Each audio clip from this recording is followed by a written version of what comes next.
내가 직접 만든 반찬이에요. 오늘은 더 많이 드세요. 당신이 원하는 대로 가득 채워드릴게요. 그의 지친 눈빛을 바라보며 한 그릇을 더 내밀었습니다. 저도 모르게 손이 떨리고 있었습니다. 그의 굵은 손가락이 내 손에 살짝 닿았을 때 가슴이 떨리는 걸 느꼈습니다. 전기가 통한 것처럼 짜릿한 감각이 온몸으로 퍼져나갔습니다. 고맙습니다, 사장님. 그가 올려다본 눈에는 말로 표현할 수 없는 깊은 감사와 외로움이 함께 담겨 있었습니다. 오랫동안 잊고 있던 감각이 다시 깨어나는 순간이었습니다. 마치 겨울잠에서 깨어난 듯 내 안에 무언가가 천천히 눈을 뜨기 시작했습니다. 우리 주변의 소리가 잠시 사라진 것 같았습니다. 낡은 컨테이너 식당 안에서 그와 나 단둘만이 존재하는 것 같은 이상한 느낌이었습니다. 그는 내 눈을 깊이 바라보며 말했습니다. 당신이 채워주는 건 배고픔만이 아닙니다. 낮은 목소리로 한 말이었지만 내 귓가에는 천둥처럼 울렸습니다. 그날 밤 다른 손님들이 모두 떠난 후 우리는 함께 남았습니다. 식당 문을 닫고 작은 탁자에 마주 앉아 차를 마셨습니다. 조그만 컨테이너 식당 안 희미한 조명 아래서 우리는 처음으로 서로의 진심을 나누었습니다. 당신이 만드는 음식을 먹으면서 처음으로 내가 살아있다는 걸 느꼈어요. 그의 말에 눈물이 나올 것 같았습니다. 작은 식당 안에서 우리의 가장 깊은 외로움과 갈망을 나누었습니다. 말로 표현하지 못했던 마음의 빈자리, 누군가에게 온전히 자신을 보여주고 싶다는 욕망, 그리고 서로에게서 찾은 작은 위로. 그의 욕구는 의외로 단순했습니다. 화려한 대화도 특별한 취미도 아닌 그저 따뜻한 한 끼 식사를 함께하며 나눌 수 있는 진심 어린 대화, 서로의 존재를 인정해주는 시선, 그리고 무조건적인 배려였습니다. 누군가의 손길, 진심 어린 대화, 그리고 따뜻한 위로였습니다. 밤늦도록 이야기를 나누며 우리는 서로의 마음속 깊은 곳에 자리한 외로움을 보듬어 주었습니다. 65의 나이에 다시 찾아온 이 감정이 내 삶을 완전히 바꿀 줄은 몰랐습니다. 가슴이 떨리고 손끝이 저리고 목소리가 떨리는 이 감정이 나를 다시 소녀처럼 만들 줄은 전혀 예상하지 못했습니다. 이제부터 제 인생을 뒤흔든 그 이야기를 들려드리겠습니다. 오랜 세월 동안 잊고 있었던 감정들이 어떻게 되살아났는지, 그리고 세상의 편견과 오해 속에서 우리가 어떻게 진정한 행복을 찾아갔는지 여러분과 함께 나누고 싶습니다. 오늘 이야기가 기대되신다면 본격적으로 이야기를 시작하기 전에 영상 오른쪽 아래 구독, 좋아요 눌러주세요. 모두 무료입니다. 제 이름은 박순옥입니다. 올해 65이고 현재 공사 현장 인근에서 작은 한바집을 운영하고 있습니다. 매일 아침 5시에 일어나 장을 보고 반찬을 준비하고 국을 끓이는 것이 제 하루의 시작입니다. 사람들은 제가 항상 웃는 얼굴로 음식을 내놓는 것을 보고 밝은 성격이라고 생각하지만 사실 그 웃음 뒤에는 깊은 상처와 외로움이 숨겨져 있습니다. 남편은 5년 전 갑작스러운 뇌출혈로 세상을 떠났습니다.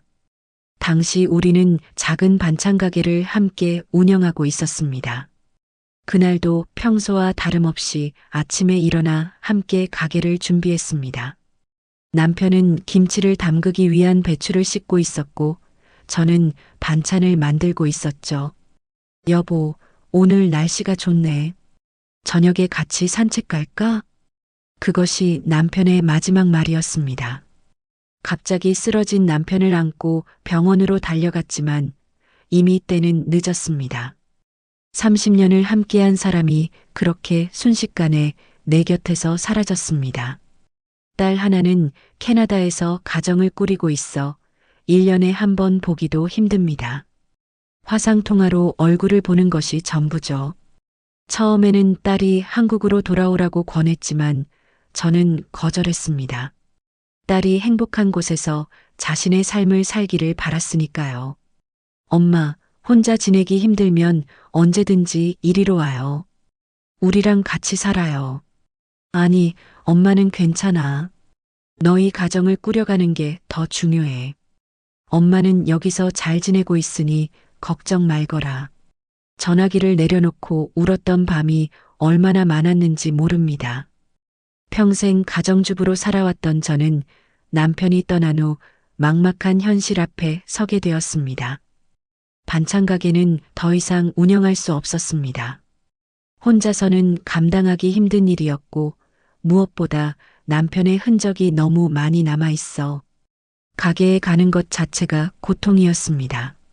집에 돌아와 남편의 물건들을 정리하면서 그제서야 실감이 났습니다. 이제 정말 혼자가 되었다는 사실이.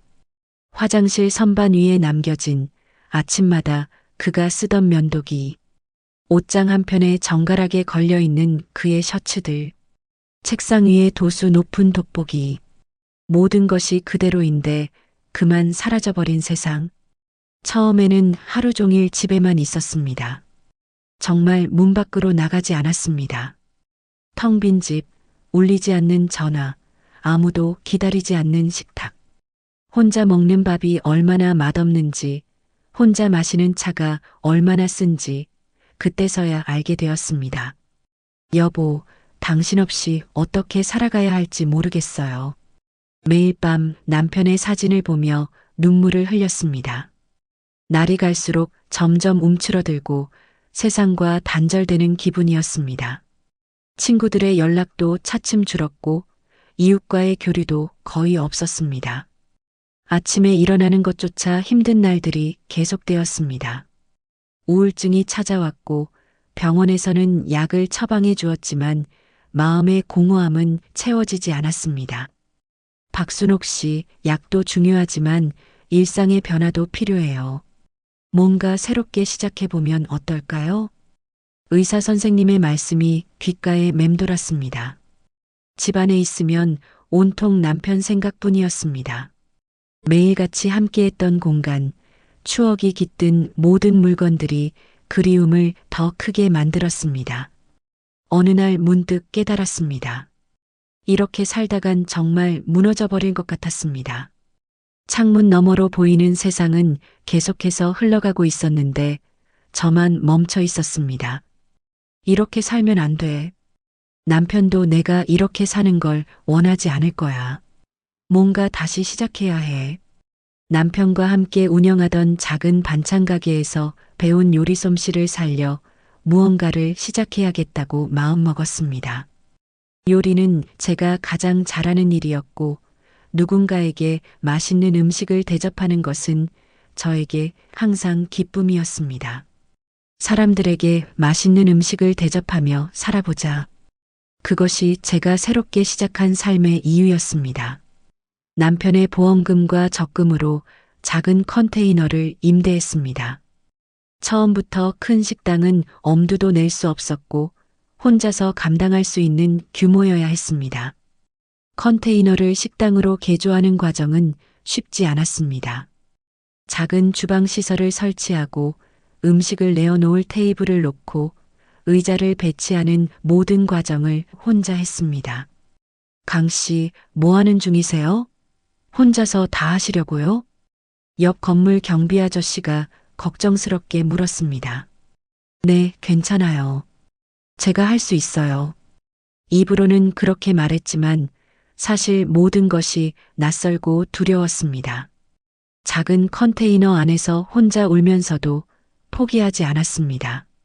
이것이 제가 다시 살아갈 이유가 될 거라고 스스로에게 계속 말했습니다. 공사장 근처에 작은 컨테이너를 임대해 한바집을 열었습니다. 행복한 밥상이라는 이름으로 정성 들인 집밥을 팔기 시작했습니다. 오픈 첫날 가슴이 두근거렸습니다. 이제 시작이야, 순호가. 너는 할 수 있어. 남편에게 자주 들었던 말을 스스로에게 되뇌며 문을 열었습니다. 처음에는 손님이 거의 없었습니다. 하루 종일 기다려도 두세 명 정도가 전부였고, 그마저도 지나가다 우연히 들르는 사람들이었습니다. 아줌마, 여기 된장찌개 맛있네. 내일도 올게요. 그 한마디가 저를 하루 종일 웃게 만들었습니다. 점점 단골이 생기기 시작했습니다. 주변 상가의 직원들, 인근 사무실의 회사원들, 그리고 무엇보다 아파트 재건축 현장의 인부들이 찾아오기 시작했습니다. 특히 공사 현장 인부들은 고된 노동으로 지친 몸을 이끌고 와 제 음식에 위로를 받아가는 것 같았습니다. 사장님, 여기 밥이 진짜 어머니 손맛이에요. 오늘도 이 한 끼로 버텨봅니다. 그들의 말 한마디가 저에게는 큰 힘이 되었습니다. 일상이 조금씩 채워지기 시작했습니다. 아침 일찍 일어나 장을 보고 반찬을 준비하고 손님들을 맞이하는 하루하루가 바빠졌습니다. 더 이상 집에 홀로 있으며 슬퍼할 시간이 없었습니다. 그 중에서도 눈에 띄는 사람이 있었습니다. 항상 마지막까지 남아 조용히 식사를 하는 십장이었습니다. 처음에는 그를 그저 손님 중 한 명으로만 생각했습니다. 저기 혹시 조금 더 밥 주실 수 있을까요? 조용하고 수줍은 목소리로 말하는 그의 모습이 왠지 마음에 와닿았습니다. 물론이죠. 얼마든지 더 드세요. 그 첫 대화 이후 저는 자연스럽게 그를 지켜보게 되었습니다. 강동철 씨 68배 베테랑 십장님은 늘 같은 자리에 앉아 묵묵히 식사를 했습니다. 다른 인부들이 시끌벅적하게 이야기를 나누고 웃을 때도 그는 혼자 조용히 식사에 집중했습니다. 가끔 그가 나를 바라보는 시선을 느꼈지만 눈이 마주치면 곧바로 시선을 돌렸습니다. 어쩌면 내가 그에게 관심을 갖는 것처럼 그도 나에게 어떤 감정을 느끼고 있었을까요? 여기 된장찌개 한 그릇 더 주시겠어요? 처음으로 그가 먼저 말을 건넨 날 그의 목소리는 낮고 부드러웠습니다. 네, 곧 가져다 드릴게요. 오늘은 특별히 두부도 많이 넣었어요. 군더더기 없는 짧은 대화였지만 가슴이 두근거렸습니다. 그에게 식사를 내어주며 보게 된 그의 손. 굵고 거친 손마디와 깊게 패인 주름이 그의 삶을 말해주는 것 같았습니다. 아마도 오랜 세월 건설 현장에서 일한 흔적일 것입니다. 그날부터 저는 동철 씨의 식사 시간을 은근히 기다리게 되었습니다. 그가 오지 않는 날에는 하루가 허전했고 그가 오는 날에는 저도 모르게 더 정성을 들여 음식을 준비했습니다. 오늘은 특별히 소고기 넣은 미역국 끓였어요. 단백질 보충하세요. 감사합니다. 정말 맛있어 보이네요. 그런 소소한 대화가 쌓여가면서 서로에 대한 관심도 조금씩 커져갔습니다. 어느 날 심하게 비가 내리던 저녁이었습니다. 식당을 닫을 시간이 다 되었는데도 한 손님이 문을 열고 들어왔습니다. 죄송합니다. 이제 문 닫을 시간인데 말을 하다 보니 그가 동철 씨라는 것을 알았습니다. 온몸이 비에 젖어 있었고 얼굴은 지쳐 보였습니다. 아, 죄송합니다. 오늘 현장에서 일이 늦게 끝나서 식사도 못했는데 다른 데는 다 문을 닫았더라고요. 그의 모습이 너무 안쓰러워 보였습니다. 괜찮아요. 들어오세요. 아직 국도 남아있고 반찬도 있어요. 비에 젖은 모습으로 들어온 그에게 따뜻한 밥과 국을 내어주었습니다. 정말 감사합니다. 항상 사장님께 신세만 져서 죄송해요. 무슨 말씀을요? 맛있게 드시는 모습 보는 게 저한테는 기쁨이에요. 그날 밤 그는 평소보다 오래 머물렀고 우리의 대화도 조금 더 깊어졌습니다. 항상 마지막까지 남아 계시네요. 어느 날 저녁 다른 손님들이 다 떠난 후 말을 건넸습니다. 식당 안은 이미 어둑해졌고 창밖으로는 가로등 불빛만이 희미하게 비치고 있었습니다. 혼자 있는 게 익숙해서요. 그리고 사장님 음식이 내 어머니 손맛이랑 비슷해서 그의 솔직한 대답에 마음이 따뜻해졌습니다. 어머니가 그립긴 하겠네요. 네. 20년 전에 돌아가셨지만 가끔 꿈에서 만나요. 항상 제게 밥을 차려주시는 모습으로요. 그의 말에서 깊은 그리움이 느껴졌습니다. 설거지를 하면서도 계속 그와 대화를 나누었습니다. 그의 목소리는 낮고 부드러웠고 가끔 섞이는 웃음소리는 묘하게 가슴을 울렸습니다. 혹시 오늘 마감 후에 차 한잔 하실래요? 항상 혼자 정리하는 게 조금 쓸쓸해서요. 제 갑작스러운 제안에 그가 잠시 놀란 듯 했지만 곧 미소를 지었습니다. 그럼요, 좋습니다. 마음 한 구석에서는 이렇게 해도 괜찮을까? 너무 앞서가는 건 아닐까? 하는 생각이 들기도 했습니다. 하지만 더 이상 혼자의 시간 속에 갇혀 있고 싶지 않았습니다.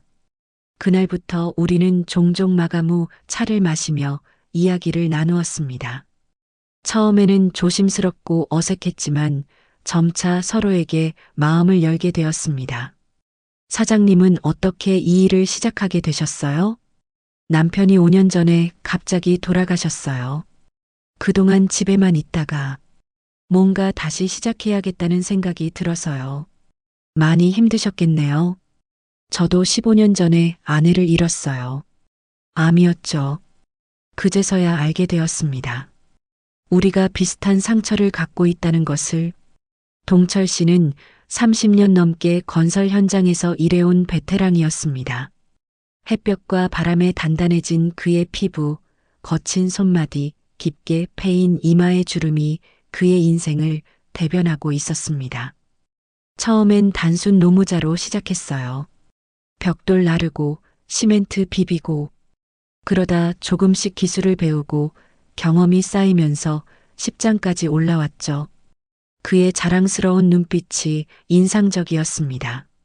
15년 전 아내를 암으로 잃고 두 아들은 각자의 삶을 살고 있어 명절에나 보는 사이라고 했습니다. 아이들에게 미안해요. 제가 일에만 매달리다 보니 아이들 키우는데 소홀했거든요. 아내가 대부분 다 감당했죠. 그래도 자식들이 잘 자라서 각자의 삶을 살고 있으니 다행이네요. 그렇죠. 하지만 가끔은 너무 멀게 느껴져요. 육체적인 거리보다 마음의 거리가요. 인생의 아픔과 후회를 담담하게 나누는 그의 모습에 마음이 움직였습니다. 매일 아침 눈 뜨면 가장 먼저 드는 생각이 뭐냐면 오늘도 왜 일어나야 하나라는 거예요. 그의 말에 깊이 공감했습니다.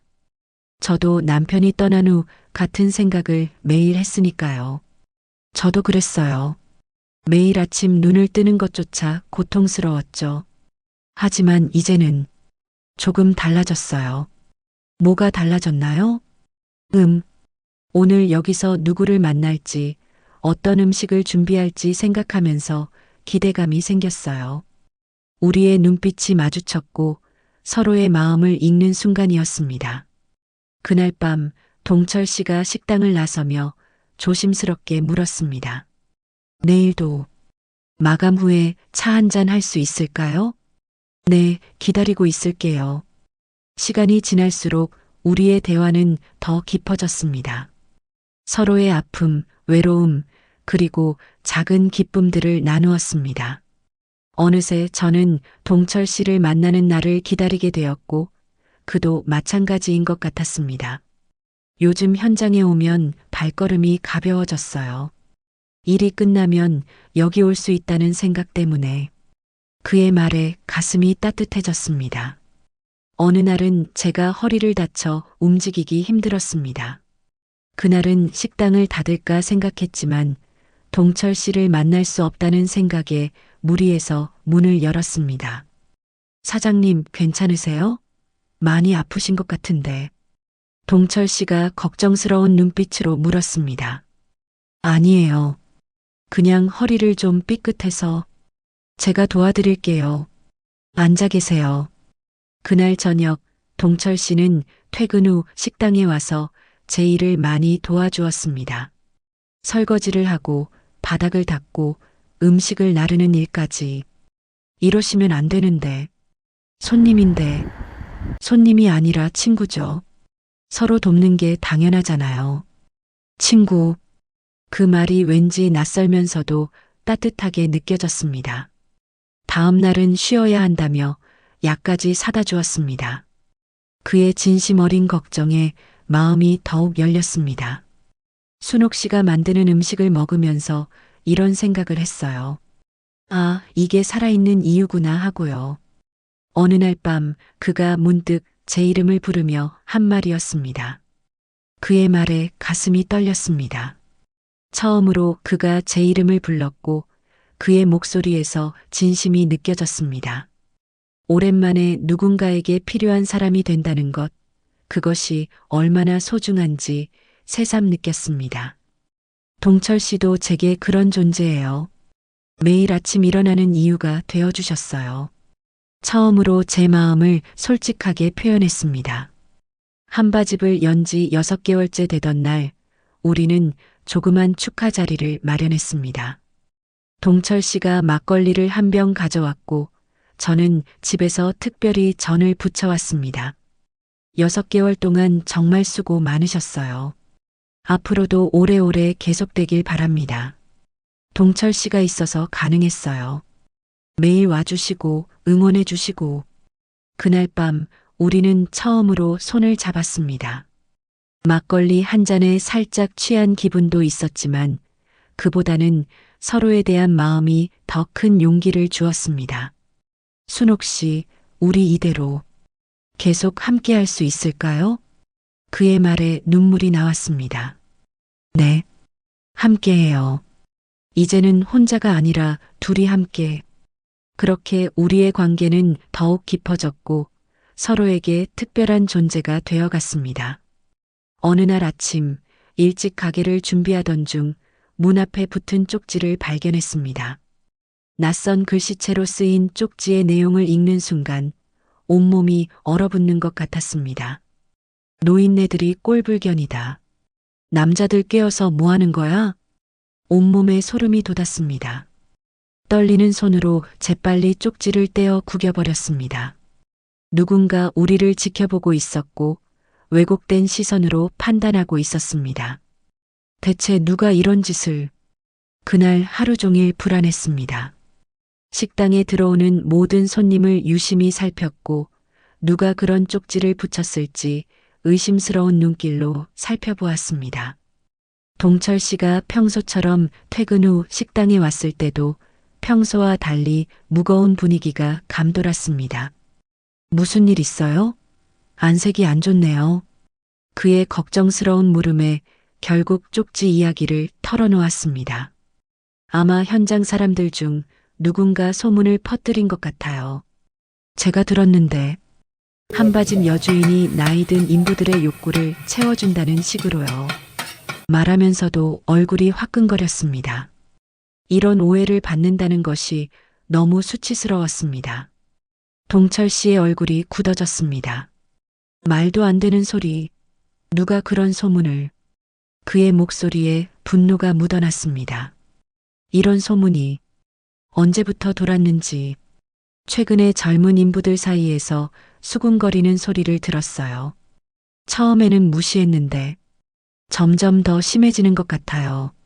동철 씨의 표정이 점점 어두워졌습니다. 중요한 건 소문이 아니라 이게 동철 씨에게 피해가 갈까봐 걱정이에요. 십장님이시잖아요. 현장에서 위신이 중요할 텐데. 솔직히 저보다는 동철 씨가 더 걱정되었습니다. 십장이라는 위치에서 이런 소문에 휘말리면 현장에서의 입지가 흔들릴 수도 있을 테니까요. 동철 씨는 잠시 생각에 잠기더니 말했습니다. 순옥 씨, 저보다 순옥 씨가 더 걱정돼요. 식당 운영에 문제가 생길까봐. 그 말에 눈물이 났습니다. 오랜만에 누군가가 저를 먼저 생각해 주었으니까요. 어떻게 하면 좋을까요? 이대로 그냥 소문이 사그라들길 바라야 할까요? 일단 지켜봐요. 하지만 필요하다면 저는 당당하게 우리 관계를 밝힐 준비가 되어 있어요. 그의 확고한 태도에 힘을 얻었지만 동시에 더 큰 걱정이 생겼습니다. 이 소문으로 동철 씨가 현장에서 어려움을 겪게 될까 봐서요. 다음 날부터 현장 인부들의 시선이 달라진 것을 느꼈습니다. 한바집에 들어오는 인부들의 눈빛이 달라졌고 가끔은 노골적인 시선으로 저를 바라보는 사람도 있었습니다. 수군거림, 의미심장한 웃음, 때로는 노골적인 시선. 그런 시선들이 저를 움츠러들게 했습니다. 일부러 자신의 동료들 앞에서 저에게 더 친근하게 구는 인부도 있었습니다.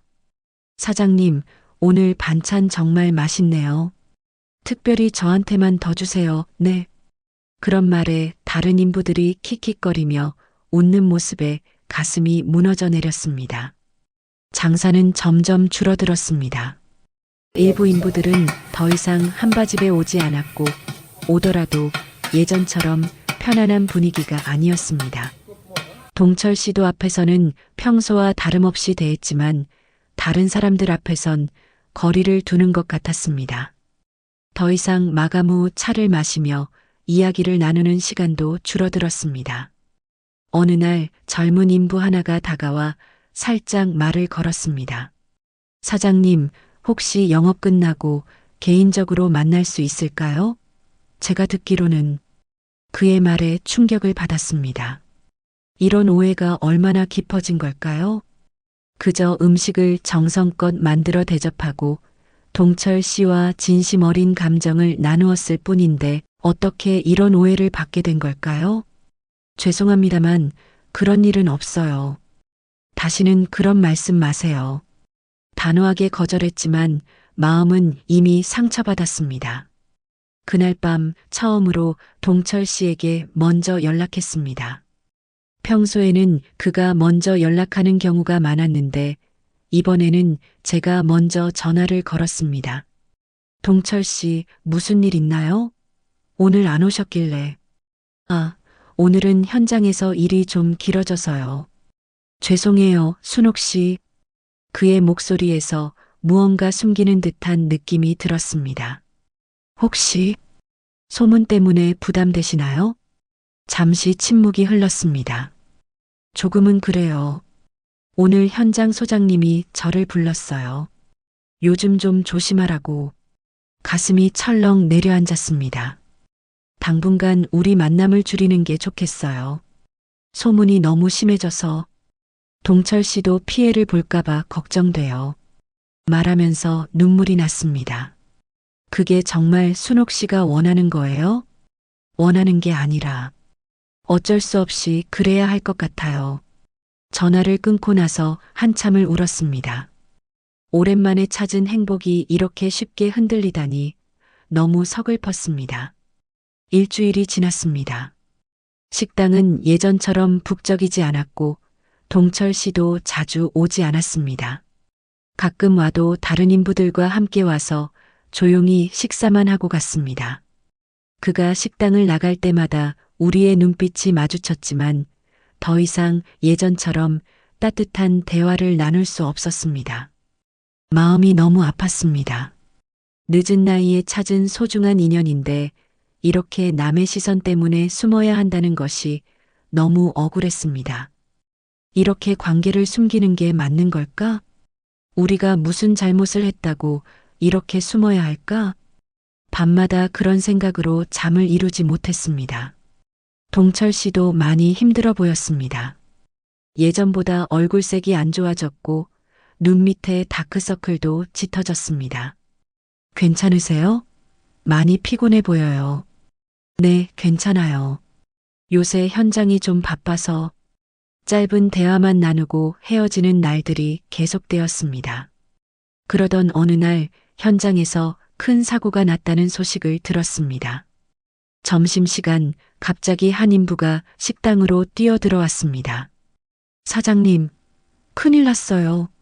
현장에서 사고가 났는데 십장님이 다치셨대요. 동철 씨가 다쳤다는 얘기에 가슴이 철렁 내려앉았습니다. 망설임 없이 앞치마를 벗어 던지고 병원으로 달려갔습니다. 강동철 씨 어디 계세요? 어느 병실에 계신지 알 수 있을까요? 간호사에게 다급하게 물었습니다. 응급실에서 치료 중이세요. 가족분이신가요? 네. 아니, 친구예요. 그 말에 간호사가 의아한 표정을 지었지만 저는 아랑곳하지 않고 응급실 앞에서 기다렸습니다. 다행히 큰 부상은 아니었습니다. 무너지는 구조물 아래 있던 젊은 인부를 구하다가 팔에 부상을 입은 것이었습니다. 다행히 생명에는 지장이 없다는 의사의 말에 안도했습니다. 놀랍게도 그 젊은 인부가 바로 전에 저에게 신뢰되는 말을 했던 그 사람이었습니다. 병실 앞에서 그 인부가 다가왔습니다. 사장님, 정말 죄송합니다. 십장님이 저를 구해주셨어요. 자칫하면 제가 크게 다칠 수도 있었는데 그의 표정에는 진심 어린 미안함이 담겨 있었습니다. 그리고 제가 사장님께 신뢰를 했었죠.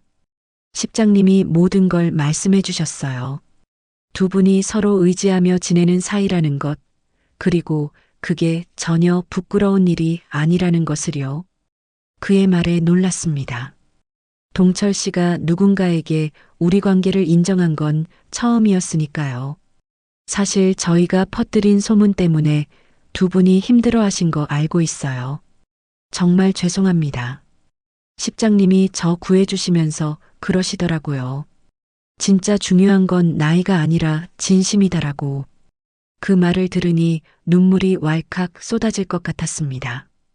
병실에 들어가자 동철 씨가 밝게 웃으며 저를 맞이했습니다. 왼팔에 붕대를 감고 있었지만 그의 표정은 오히려 편안해 보였습니다. 왔어요? 걱정 마세요. 이 정도 다친 건 건설 현장에선 일상이에요. 어떻게 이런 일이. 정말 걱정했어요. 침대 옆에 앉아 그의 손을 꼭 잡았습니다. 눈물이 났습니다. 지금까지 감정을 숨기려 했던 것이 얼마나 부질없는 일이었는지 깨달았습니다. 순옥 씨, 이제 더 이상 숨기고 싶지 않아요. 우리가 뭐가 잘못됐나요? 서로 의지하고 행복하게 해주는 관계가 왜 부끄러워야 하죠? 동철 씨의 말에 마음이 확 트이는 것 같았습니다. 그는 계속 말했습니다. 사고가 났을 때 순간적으로 든 생각이, 아, 순옥 씨에게 제 마음을 제대로 표현하지 못하고 떠나면 어쩌나였어요. 그래서 결심했어요. 이제 당당하게 인정하기로요. 그의 진심 어린 고백에 가슴이 뭉클했습니다. 내일부터 현장 사람들 앞에서도 다른 사람들 앞에서도 당당하게 우리 관계를 밝힐 거예요. 이제 더 이상 숨지 않을 거예요. 그 말에 저도 용기를 냈습니다. 저도 더 이상 숨기지 않을래요. 우리 나이에 찾은 소중한 인연인데 왜 부끄러워해야 하나요? 그날 밤 병실에서 우리는 처음으로 서로의 마음을 완전히 열었습니다. 순옥 씨, 사실 처음 봤을 때부터 마음이 끌렸어요. 당신의 따스한 미소, 정성스러운 손길, 모든 게 저를 위로했어요. 저도 마찬가지였어요. 동철 씨가 조용히 식사하는 모습을 보면서 자꾸 신경이 쓰였어요. 우리는 웃으며 처음 만났을 때의 이야기를 나누었습니다. 이제부터는 당당하게 함께해요.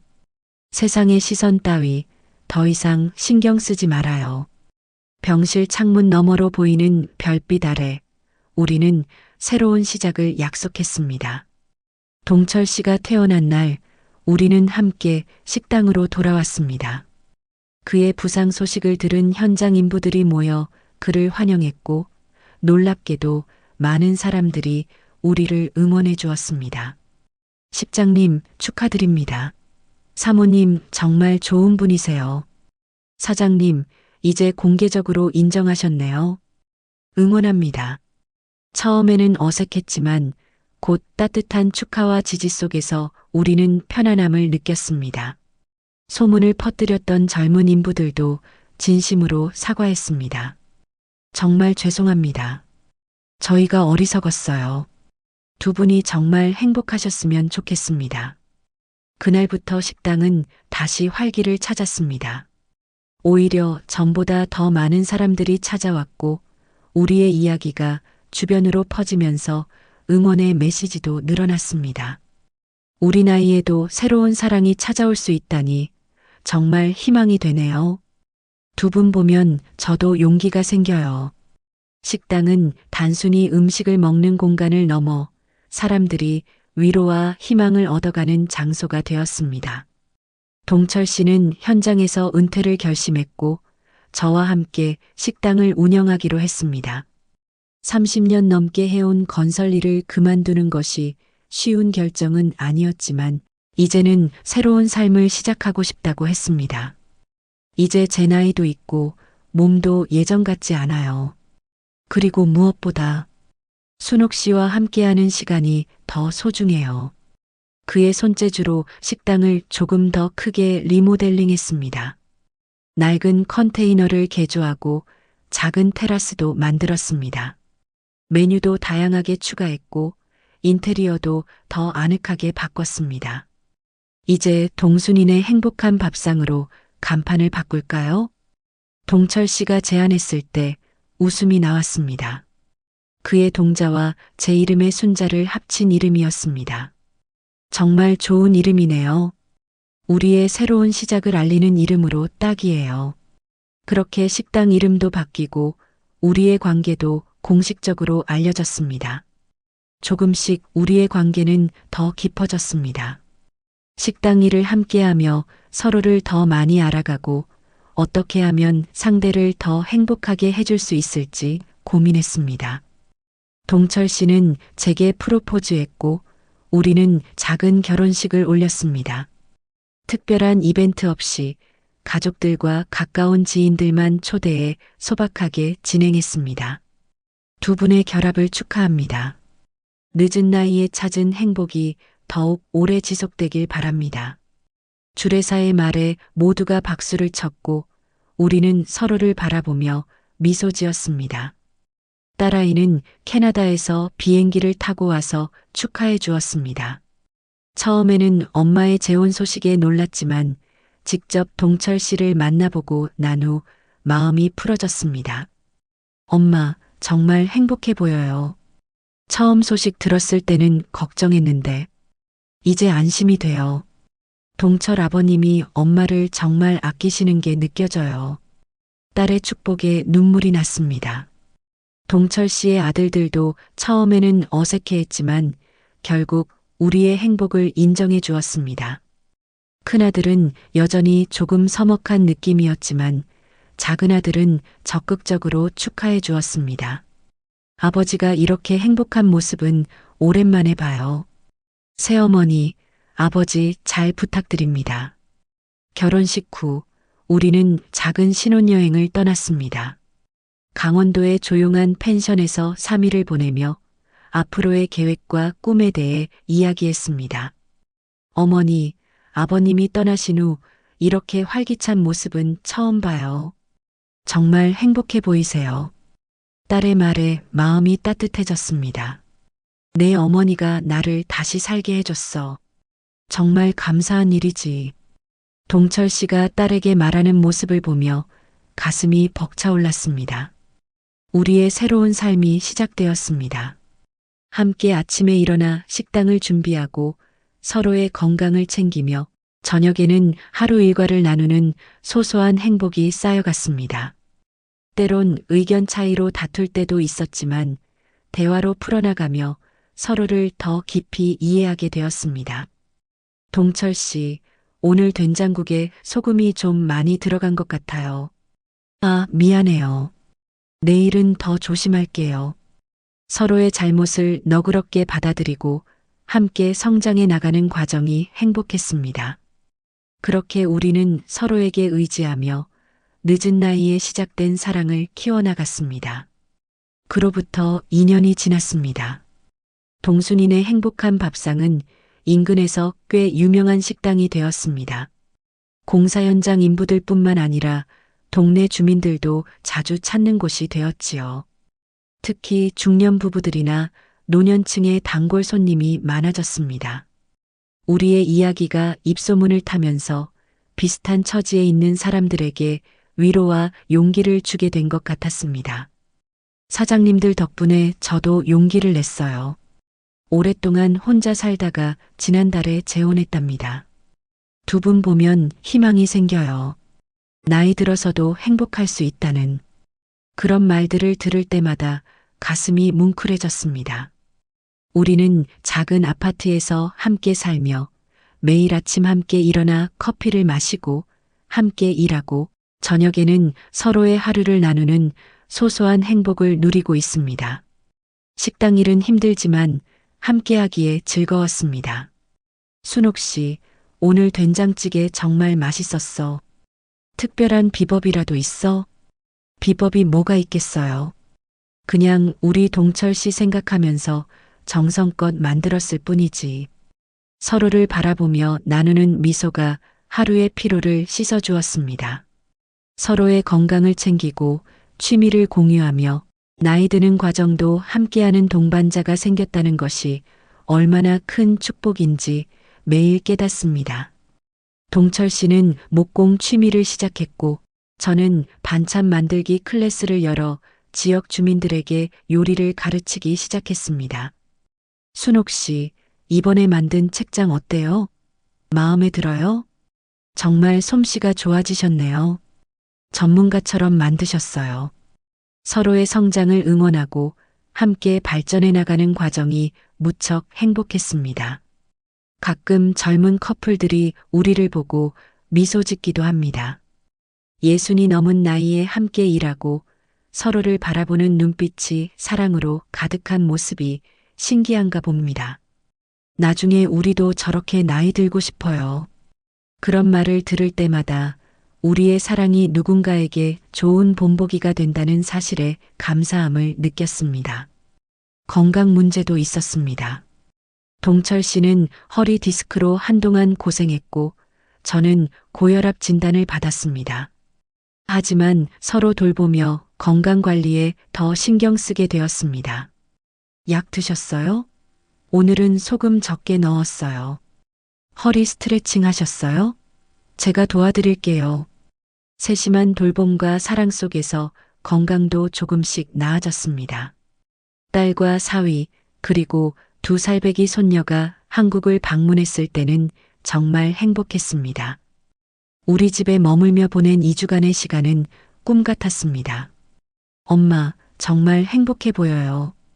이제 엄마 걱정 안 해도 되겠어요. 딸의 말에 눈시울이 붉어졌습니다. 할아버지랑 할머니 집에 또 올게요. 손녀의 천진난만한 웃음소리가 집안을 가득 채웠습니다. 동철 씨의 아들들과도 점점 가까워졌습니다.